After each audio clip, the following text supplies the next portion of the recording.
नमस्कार। आज हम आप लोगों को संसद के अंतर्गत आने वाले ऐसे ऐसे महत्वपूर्ण तथ्यों के बारे में आपको जानकारी देंगे जो सभी परीक्षाओं में लगभग आता है, सभी परीक्षाओं के लिए बड़ा ही महत्वपूर्ण होता है। जैसे सदन के सत्र या संसद के सत्र, बहुमत के प्रकार, ये तमाम चीज़ें आपको आज हम बताने की कोशिश करेंगे। तो शुरुआत कर देते हैं। संसद के सत्र, संसद के सत्र देखिए, सत्र क्या होता है। देखिए, सत्र में कानून बनाए जाते हैं, प्रस्ताव पारित किए जाते हैं, कानून बनाए जाते हैं। मतलब प्रस्ताव पारित किए जाते हैं, कानून बनाए जाते हैं, कानून बनाए जाते हैं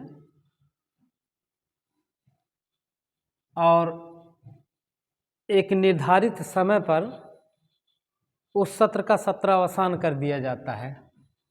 तो सत्र, इसके बाद सत्रावसान,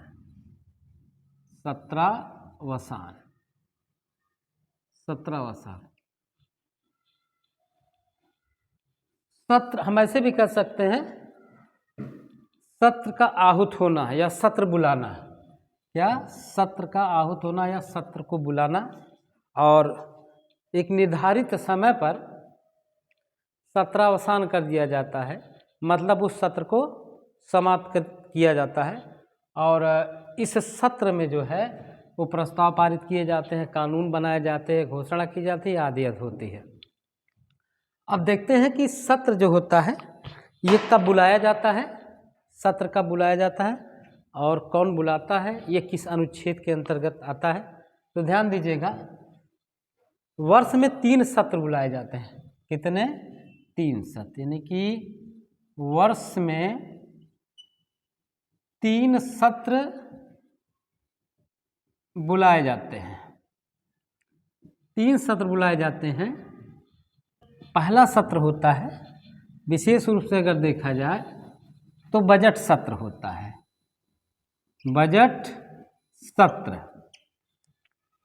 बजट सत्र जो बुलाया जाता है वो विशेष रूप से फरवरी में बुलाया जाता है। 1 फरवरी। और इसका जो सत्रावसान होता है, इसका जो सत्रावसान होता है वो आपका मई जून में होता है, मई जून के अंतर्गत होता है। और अगला जो बुलाया जाता है सत्र, वो मानसून सत्र होता है। कौन सा? मानसून सत्र।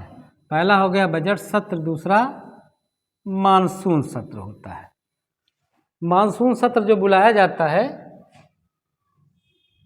वो विशेष रूप से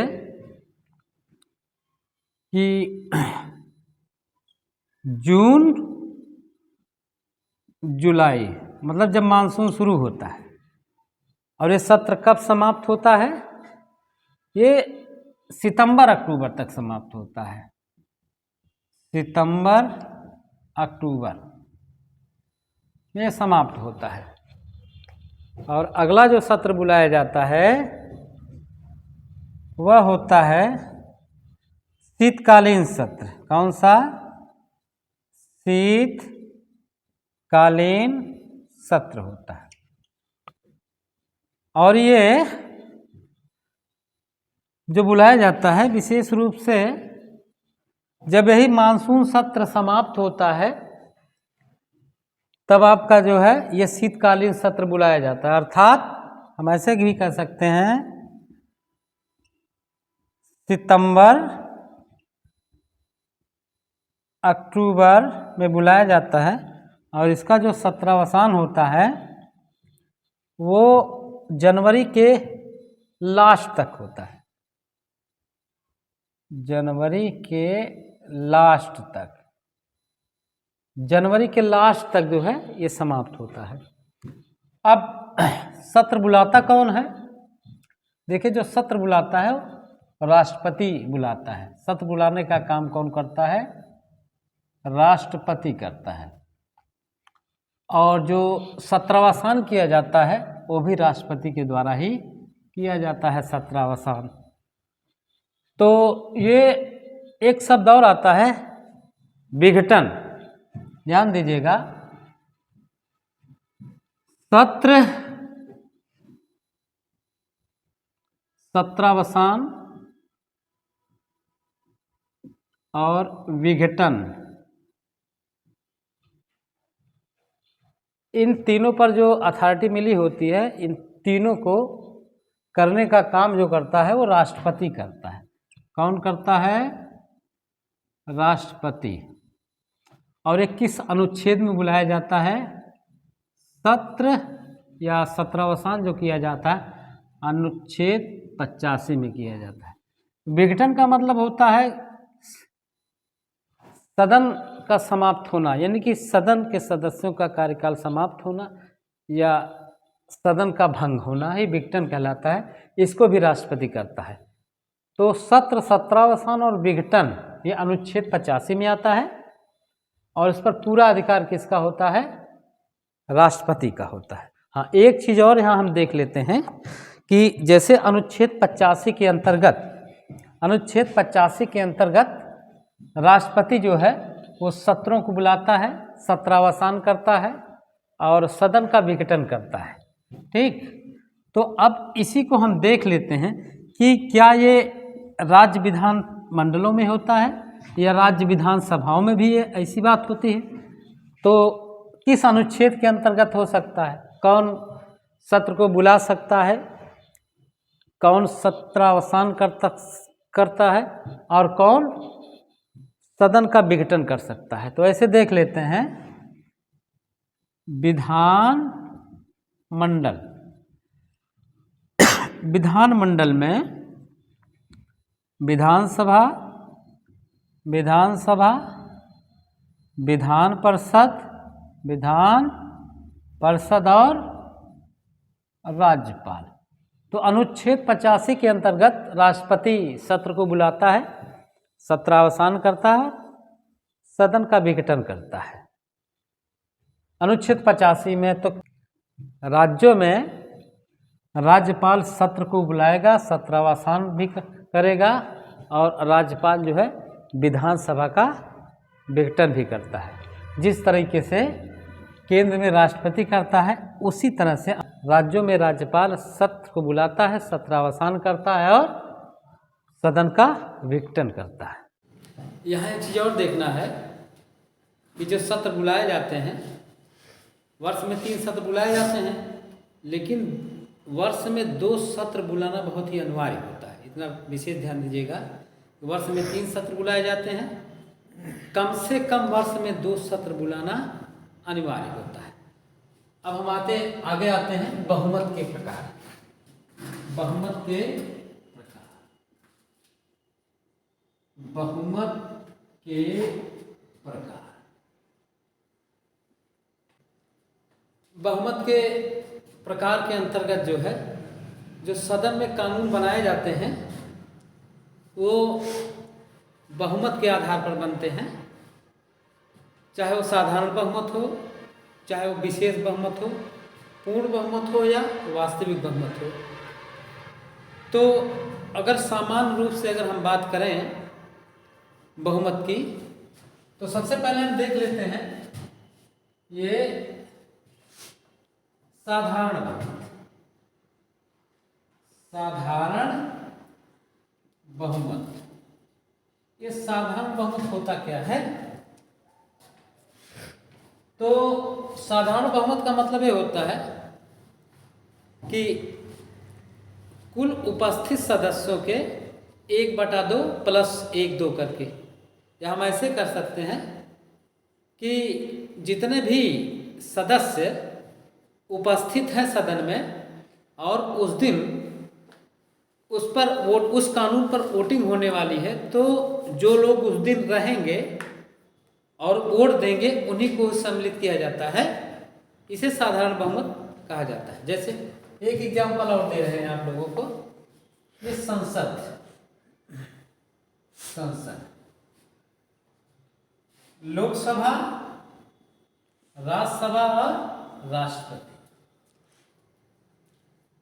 साधारण बहुमत से अनेक कानून बनाए जाते हैं।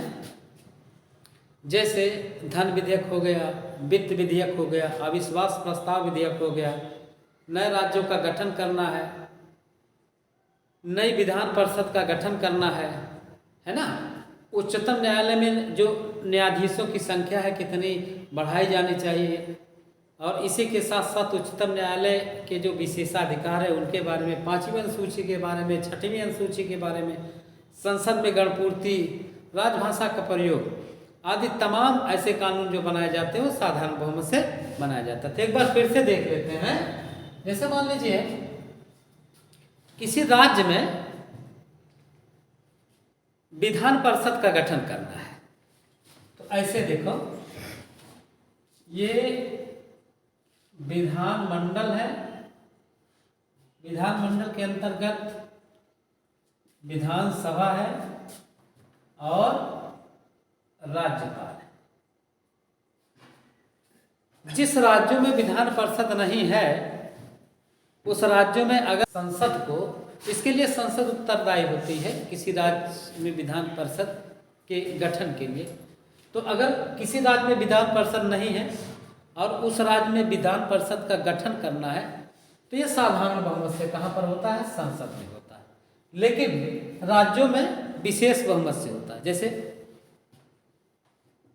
विधानसभा है, विधान परिषद का गठन करना है, तो विधानसभा के 2/3 सदस्यों मतलब विशेष बहुमत से पारित होगा, और यही राज्यपाल के माध्यम से संसद में जाएगा और राष्ट्रपति को देगा, वो संसद में पेश करेगा। अब संसद में कानून बनाया जाएगा कि उस राज्य में विधान परिषद का गठन किया जाए अथवा ना किया जाए, तो वो लोकसभा में या राज्यसभा में कहीं पर जा सकता है, किसी भी सदन में पहले जा सकता है। तो जैसे लोकसभा में गया, लोकसभा में उसके बारे में चर्चा हुई और चर्चा के बाद मतदान होता है। जैसे एक निर्धारित समय दिया जाता है कि उस तिथि को जो है इस विषय पर मतदान कराया जाएगा। उस दिन जितने सदस्य उपस्थित होंगे, जैसे यहाँ पर सदस्यों की कुल संख्या वर्तमान में 543 है। अब 543 का आधा मतलब 272 या 73, 272 या 73 सदस्यों ने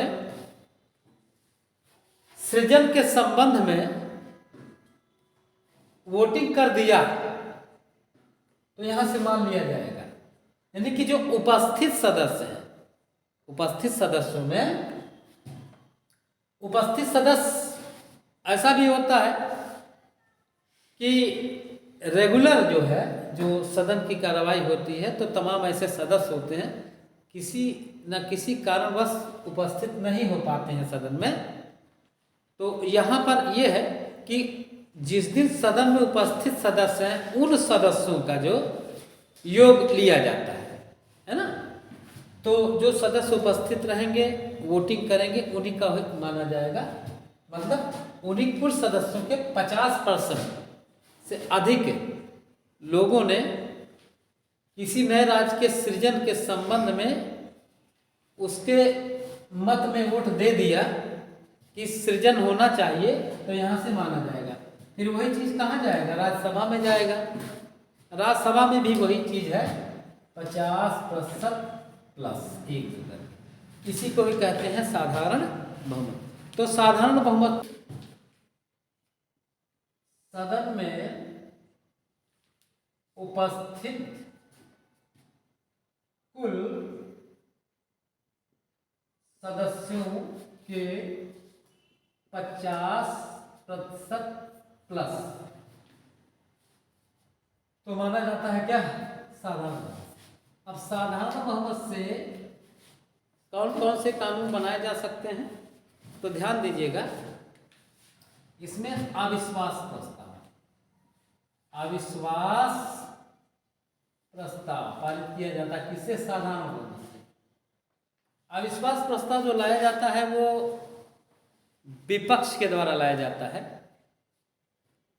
अगर अविश्वास प्रस्ताव पारित हो जाता है तो सरकार गिर जाती है, सरकार को, मंत्रिमंडल को या मंत्रिपरिषद या प्रधानमंत्री को इस्तीफा देना पड़ता है अगर ये अविश्वास प्रस्ताव पारित हो गया तो।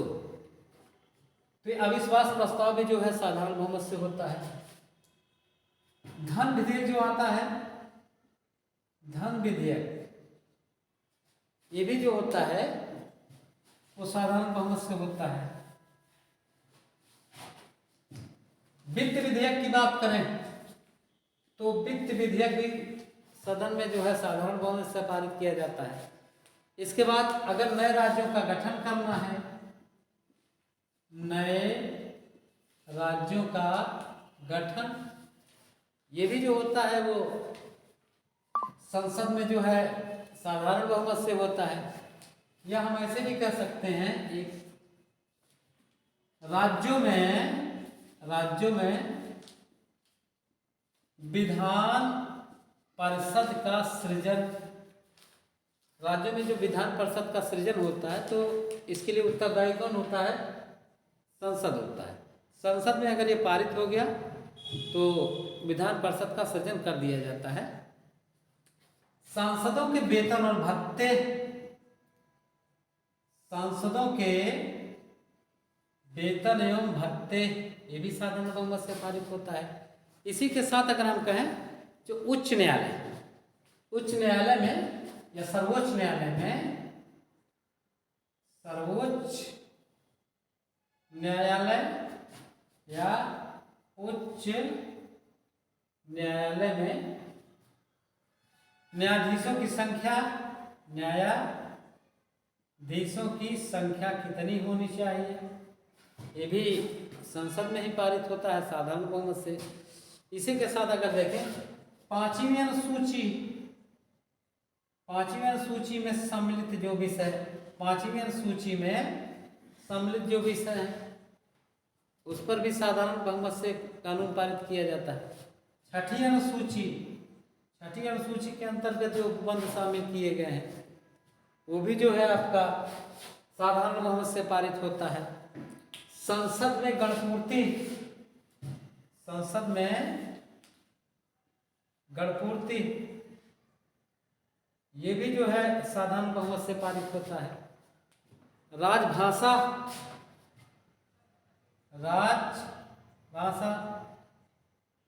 ये भी संसद, इस पर कोई कानून बनाना है तो ये भी जो है साधारण बहुमत से पारित होता है। अगले बहुमत के प्रकार पर चलते हैं। अगला बहुमत प्रकार है हमारा वास्तविक बहुमत।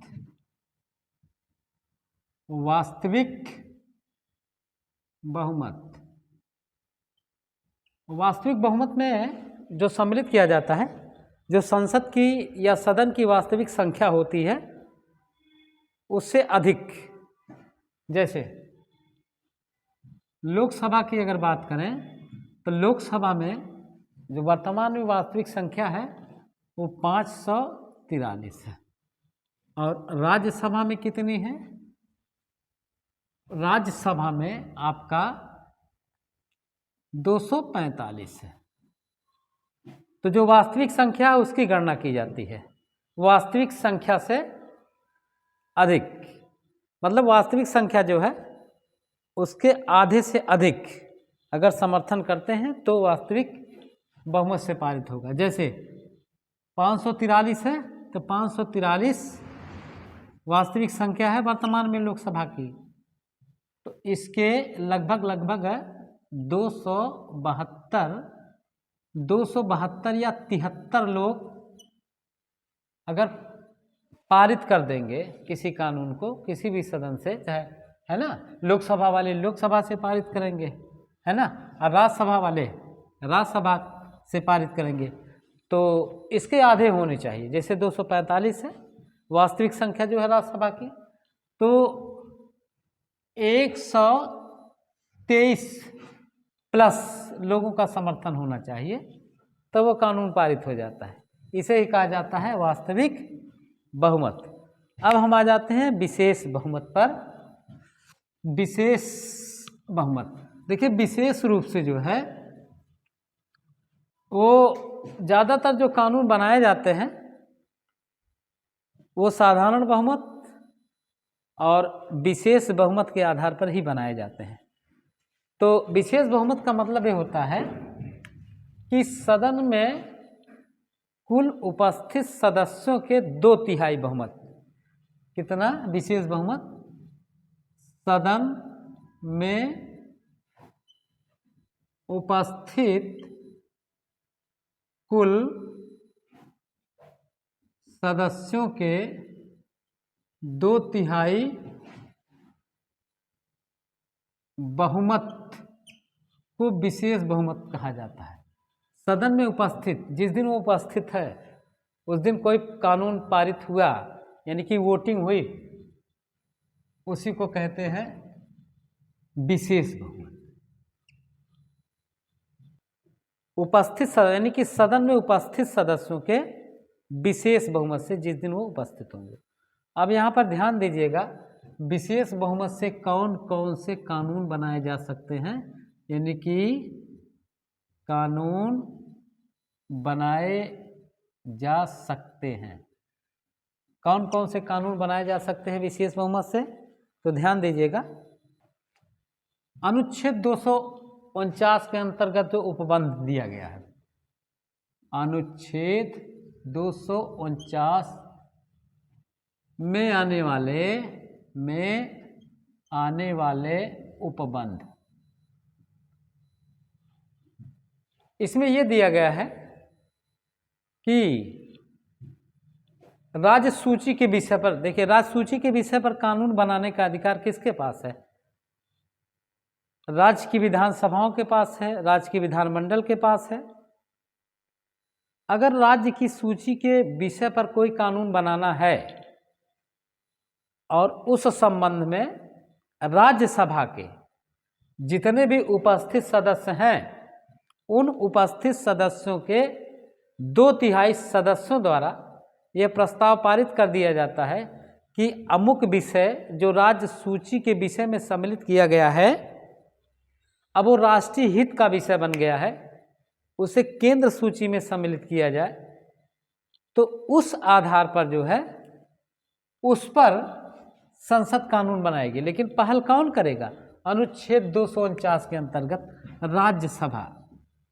राज्यसभा पहल करेगी कि अमुक विषय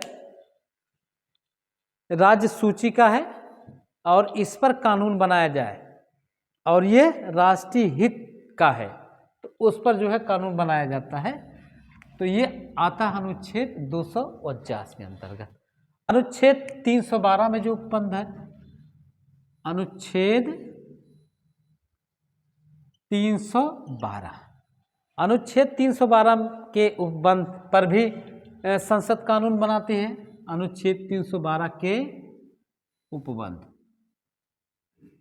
इसके अंतर्गत जो है नई अखिल भारतीय सेवाओं का अगर सृजन करना है, उस पर भी कानून संसद बनाती है। नई अखिल भारतीय सेवाओं का सृजन, ठीक है, सेवाओं का सृजन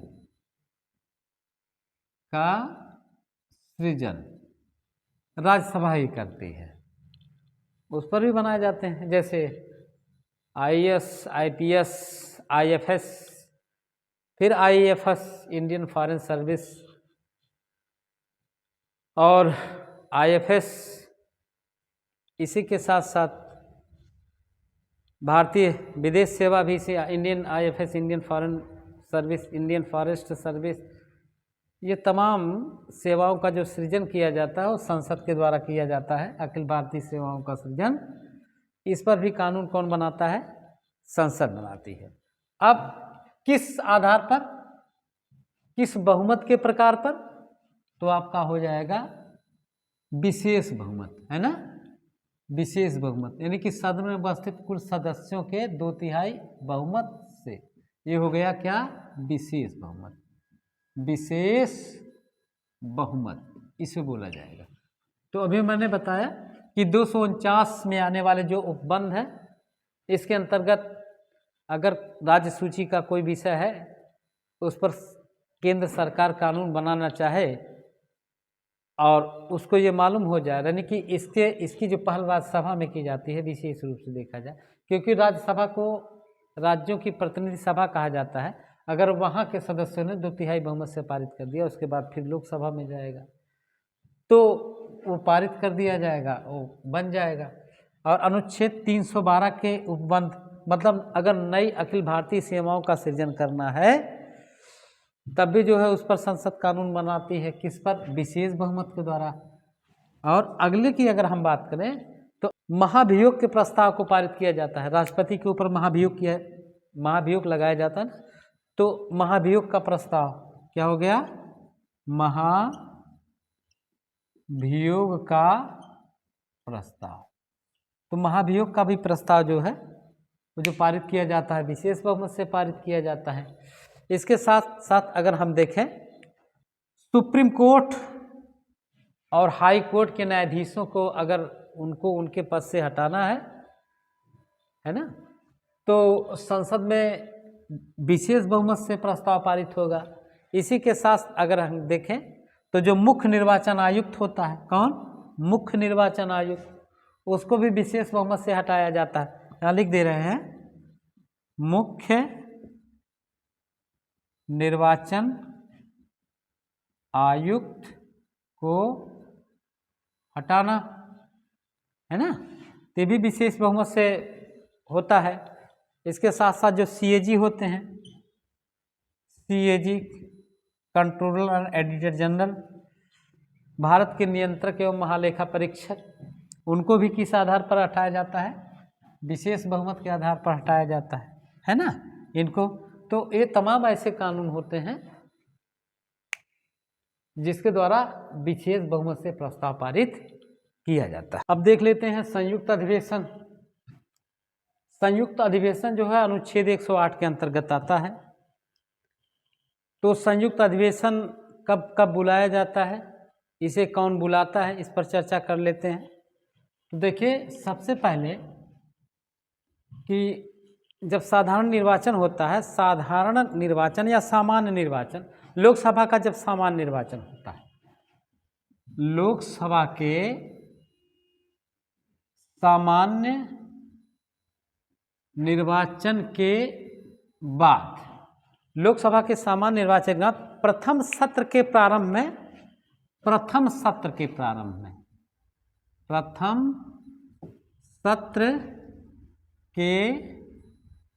प्रारंभ में ये बुलाया जाता है।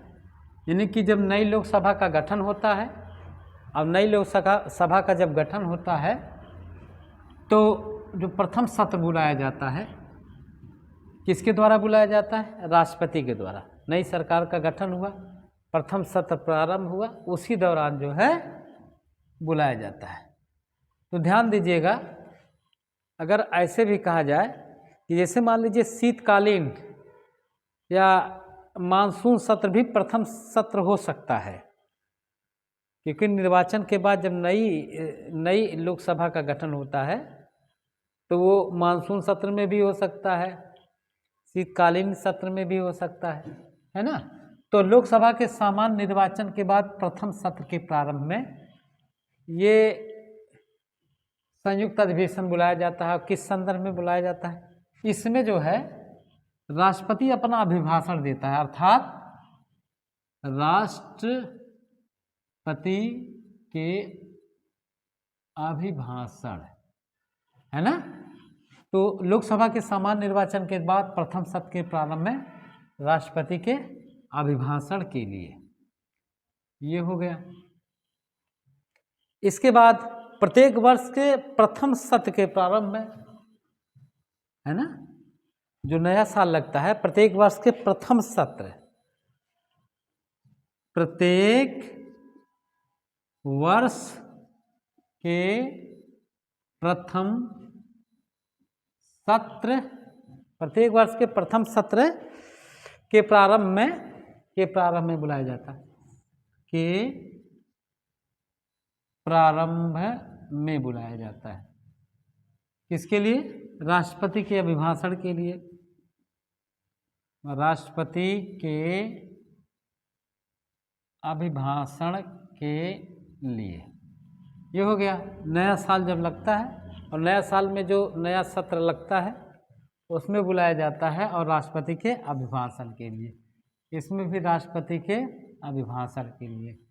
इसके बाद अगली बार जो बुलाई जाती है, तो जैसे कोई सामान्य विधेयक या साधारण विधेयक से कोई कानून नहीं पारित हो पाया, जैसे सामान्य विधेयक को पारित करने के लिए जब विधेयक पर दोनों सदनों में अवरोध उत्पन्न हो जाए, जैसे कि कोई कानून लोकसभा में बनने के लिए गया और लोकसभा में वह विधेयक पारित हो गया, उसके बाद वो कहाँ पर जाएगा? राज्यसभा में जाएगा। अगर राज्यसभा में पारित नहीं हो पाया, किसी कारण बस अवरोध हो गया, या राज्यसभा ने उस विधेयक को अपने पास 6 महीने तक रख लिया, तब उस पर जो है संयुक्त अधिवेशन बुलाया जाता है। और जब वो संयुक्त अधिवेशन बुलाया जाता है तो जो विशेष बहुमत से वो कानून बन रहा था, तब वो साधारण बहुमत से बनेगा। तो ये जितने भी विधेयक बुलाए जाते हैं वो राष्ट्रपति के द्वारा ही बुलाए जाते हैं। साधारण विधेयक के एक सदन में, साधारण विधेयक के एक सदन में पारित होने पर तथा दूसरे सदन में न पारित होने पर, मतलब किसी कारण कोई अवरोध हो गया, या जैसे लोकसभा में पारित हो गया, राज्यसभा में नहीं पारित हो पाया, और राज्यसभा के सदस्यों ने या राज्यसभा ने उस विधेयक को अपने पास रख लिया और 6 महीने तक, तो ये तय हो जाता है कि इस पर अधिवेशन, संयुक्त अधिवेशन बुलाया जाएगा। तो जब संयुक्त अधिवेशन, ज्वाइंट सेशन बुलाया जाता है, तो वो बुलाने का काम कौन करता है? राष्ट्रपति करता है। और जो विशेष बहुमत से बन रहा था, अब वो साधारण बहुमत से बनेगा, तो पारित हो जाएगा, होने की पूरी संभावना होगी। उसमें कारण है कि लोकसभा में सदस्यों की संख्या अधिक होती है और राज्यसभा में कम होती है। तो लोकसभा में पारित हो गया था और राज्यसभा में नहीं पारित हो पाया, तो स्वाभाविक है लोकसभा में सदस्यों की संख्या अधिक होने के कारण वो पारित हो जाएगा। तो इस पर जो है लोकसभा, ये मान लिया जाता है कि ये कानून बन जाएगा। तो संयुक्त अधिवेशन जो बुलाया जाता है वो राष्ट्रपति के द्वारा बुलाया जाता है। ये 3 प्रकार के अधिवेशन होते हैं। देखिए, अब तक 3 बार संयुक्त अधिवेशन बुलाया जा चुका है। पहला जो संयुक्त अधिवेशन बुलाया गया था वो 1961 में बुलाया गया था, यानी कि जो पहला संयुक्त अधिवेशन पहला संयुक्त अधिवेशन आपको जो बुलाया गया था आपका 1961 में। 1961 में ये दहेज निरोधक अधिनियम पारित करने के लिए, दहेज निरोधक अधिनियम ये पारित करने के लिए 1961 में संयुक्त अधिवेशन बुलाया गया था। उसके बाद 1978 में बुलाया गया था। दूसरा जो है 1978 में बुलाया गया था, ये बैंकिंग सुधार के लिए बुलाया गया, बैंकिंग सुधार विधेयक लाया गया था। बैंकिंग सुधार विधेयक, इसके लिए दूसरा अधिवेशन बुलाया गया था। और आपका जो तीसरा अधिवेशन बुलाया गया था वो पोटा पर बुलाया गया था 2001 में। तीसरा पोटा इसके लिए बुलाया गया था। अब तक 3 बार संयुक्त अधिवेशन बुलाए जा चुके हैं। अब सवाल ये उठता है कि राष्ट्रपति ने संयुक्त अधिवेशन की सूचना दे दी है, निर्धारित तिथि रख दी गई है कि अमुक दिन संयुक्त अधिवेशन बुलाया जाएगा, क्योंकि संयुक्त अधिवेशन जो बुलाया जाता है वो राष्ट्रपति के द्वारा बुलाया जाता है और संयुक्त अधिवेशन का डेट या तारीख रख दी गई है कि अमुक दिन संयुक्त अधिवेशन बुलाया जाएगा। यानी कि सूचना जारी करने, जैसे सूचना जारी कर दी गई और सूचना जारी करने के अगर बाद में लोकसभा भंग हो जाए तो क्या संयुक्त अधिवेशन बुलाया जाता है? पूरी तरह से संयुक्त अधिवेशन बुलाया जाता है। मतलब अगर राष्ट्रपति ने वो डेट तय कर दिया हो, तारीख निर्धारित कर दिया है कि अमुक दिन संयुक्त अधिवेशन बुलाया जाएगा और डेट या तारीख तय करने के बाद लोकसभा भंग हो जाती है, तो क्या संयुक्त अधिवेशन बुलाया जा सकता है? पूरी तरह से संयुक्त अधिवेशन बुलाया जाएगा और इस विधेयक पर किसी प्रकार का कोई प्रभाव नहीं पड़ेगा। साधारण बहुमत से जो है वो विधेयक पारित हो जाएगा। अब एक चीज़ और आता है, क्या संविधान संशोधन में अगर संविधान संशोधन करना है तो उस पर संयुक्त अधिवेशन बुलाया जाएगा? देखिए, जो संविधान में संशोधन किया जाता है उसमें संयुक्त अधिवेशन नहीं बुलाया जाता है। ये राष्ट्रपति की पूर्व सहमति से आता है। संयुक्त अधिवेशन में साधारण बहुमत से पारित अगर हो जाता है दोनों सदनों में तो राष्ट्रपति को सिग्नेचर करना पड़ता है और इस पर भी संयुक्त अधिवेशन नहीं बुलाया जाता है। क्या वित्त विधेयक पर संयुक्त अधिवेशन बुलाया जाता है? वित्त विधेयक पर भी अधिवेशन नहीं बुलाया जाता है। अब सवाल ये उठता है कि संयुक्त अधिवेशन जो बुलाता है राष्ट्रपति बुलाता है और उसकी अध्यक्षता लोकसभा अध्यक्ष करता है। अगर लोकसभा अध्यक्ष नहीं है तो संयुक्त अधिवेशन की अध्यक्षता जो है वो कौन करेगा? तो वो जो लोकसभा उपसभापति होगा वही करेगा। संयुक्त अधिवेशन की अध्यक्षता वही करेगा। धन्यवाद।